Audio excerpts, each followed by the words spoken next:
Welcome everyone. In this video we are going to learn about errors in floating point arithmetic. Okay, so first of all, why we get these errors when we do some floating point arithmetic. Okay, so it is introduced, these errors are introduced due to limited precision and the way the numbers are represented.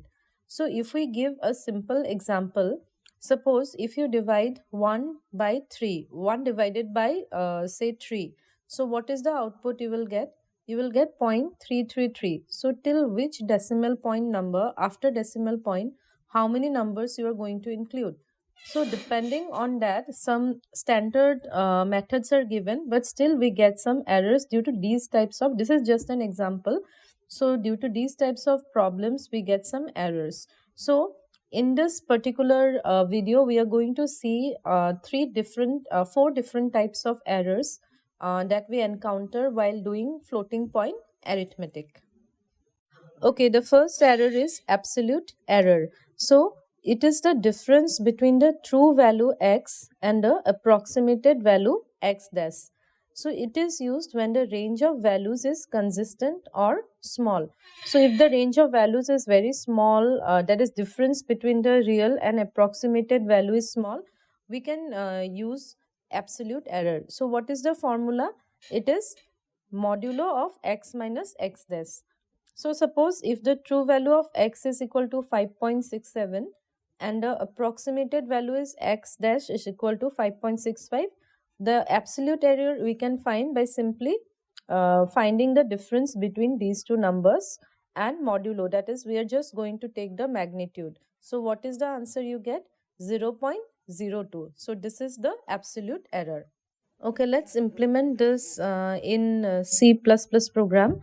So first we are going to write hash include iostream. Okay, then we'll be using some mathematical functions. So I'm just going to write hash include cmat. Then using namespace std. Then inside the main, so here I am declaring the main. So inside the main, to show the absolute error, what I will do is that I will declare two variables. One is the data type I have given as double. One is the exact value, which is 3.14159, and another approximate value 3.14. So these are some random values that I have taken just to show the use of absolute error. So here I am just displaying the values, exact value and the approximate values. Now if I need to find the absolute error, so for finding the absolute error, I will use one more variable. Let the name be absolute ABS error, which is equal to fabs of exact value minus approximate value. If you see the formula, so this is the formula. This is what we are implementing here. So for the modulo, I am using the function fabs. Fabs is used to find out the magnitude of the difference. Okay, that's why I'm using the math.h in the header file. So now I have the absolute error here, so I'm just displaying it here. Okay, now forget about the remaining things. Now if I just compile and run this program, you see exact value is this one, absolute value is this one, approx value is this one. So absolute error you are getting as 0.00159. Next type of error is relative error. It is the absolute error normalized by the magnitude of the true value. Okay, so why we so it is basically, if you see the relative error formula, so it is the absolute error divided by the actual error. Why we do it? Why we need the relative error? Because it represents the error as a fraction or percentage of the true value. So if we want to represent the error as a fraction or percentage of the true value, we go for this relative error. And it is useful for comparing errors across different magnitudes. That is, if the difference between the actual error and the approximate error is very big, so we go for relative error so that we get a normalized version of it. Okay, that's so that we reduce the difference between the actual error and the approx error. Now if we see one example, so we are going to take the same example for x equal to 5.67 and x dash equal to 5.65. So if we put it in this formula, So what we get, that is 0.02 divided by 5.67, we get 0.0035 or 0.35% of relative error. Now if we see here in programming, so we have seen how to find out the absolute error.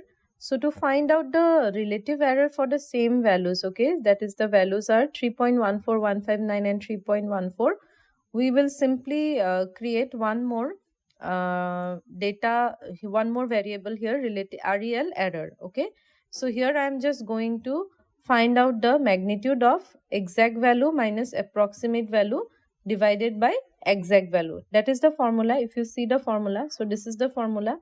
So exactly that formula only I am putting here, and here I am displaying the error. No, so if I run compile and run this program, you see for these values this is the absolute error and this is the relative error. Okay, next we are going to discuss round off error. So these errors introduced when a number cannot be represented exactly in a finite number of digits and is rounded to the nearest representable value. So for this I have already given you one example, right? So suppose we are dividing 1 divided by 3 in floating point form, it may result in 0.33333 like this, which is rounded off to this 0.333, introducing an error. Now this number is very small, so we may think that it is not causing much effect, but suppose if it is a big number, so a small change like this can also lead to some error. So this is known as the round off error. It arises due to the finite precision of floating point representation. Finite precision means if we have something ongoing like this, so there is some finite precision, that is we need to stop after this 2 digits like that. So you can consider the floor or the ceiling value. So these precisions are already present. So if we include this precisions, we get errors sometimes. So it is this type of round off error is often used in iterative computations or summations. So if we continue with the programming part, so here suppose I will show you how to find out the round off error. So here again I have declared three variables, a equal to 1.0, b equal to 1 e to the power minus 15 and c equal to 1 e to the power 15. Now one more interesting thing to note is that in C++ you can declare variables anywhere in the program, in the middle also, but in C this facility was not present. You need to declare the variables in C at the beginning of a program, right? But here we can declare anywhere.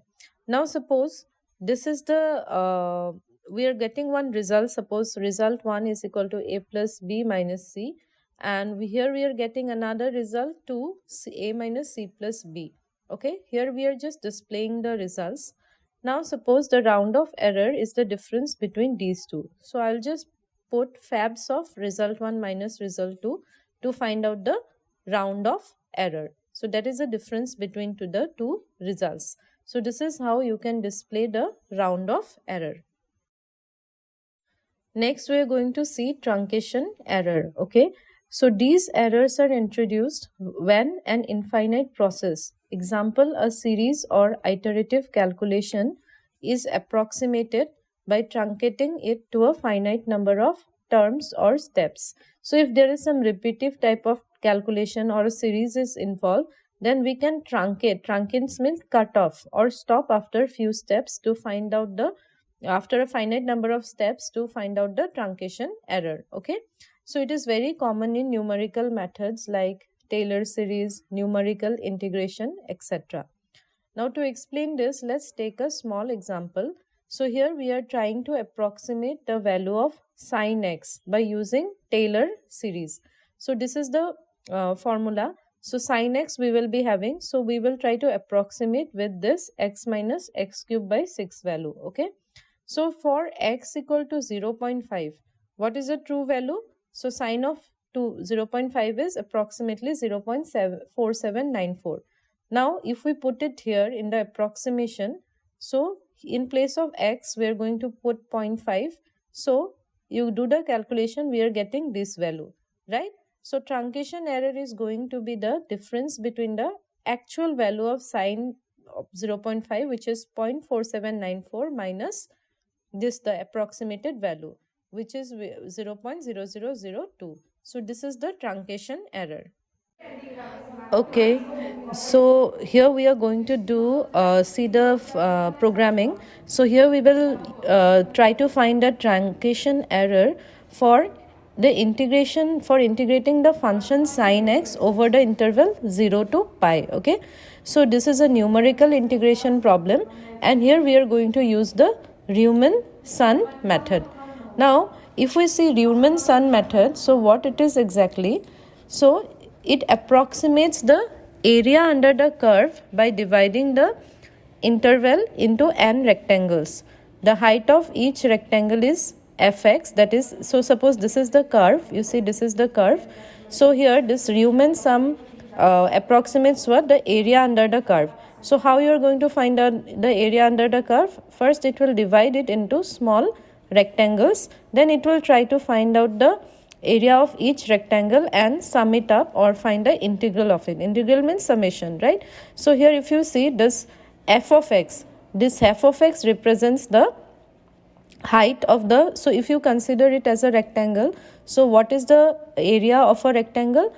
Height into width, right? So the height will be given by the f of x. So in this case our f of x is sin x. Okay, and what is this delta x? So this width will be the delta x, small x. So the delta x we will be using some value. We will see what value we are going to use. And this area under the curve, we are going to divide it into 100 subsections. Got it? So this is what it is representing. X represents the left endpoints. Left means this one. For this area, this is the x point. Then for this one, this is the x point, then till here delta x. Okay, now if we go to the programming, you see double integral, we are using a variable integral to indicate this variable will give the estimated integral value. That's what we are going to find, right? And here you see the exact integral value for sin x is 1.0. Now in this one we are going to find approximate. Okay, then truncation error will be the difference between the exact integral, which is 1, value 1, and the integral that we are going to find using this code. Okay, now delta x, as I have told, that is width of each subinterval. Width of each subinterval means this part, okay, sorry, this small part. So this part I will let's use some marker. So this part, this is the delta x. Okay, so here if you see delta x, that it is represented by the variable delta x. It is the value we have given it as 0.01. Okay, then number of intervals 100, that is we are going to divide it into 100 subparts. Now for int I equal to 0, I less than num intervals I plus plus or plus plus I. So when I is equal to 0, I is less than 100, we are going to calculate the x coordinate. So how we are, what is x?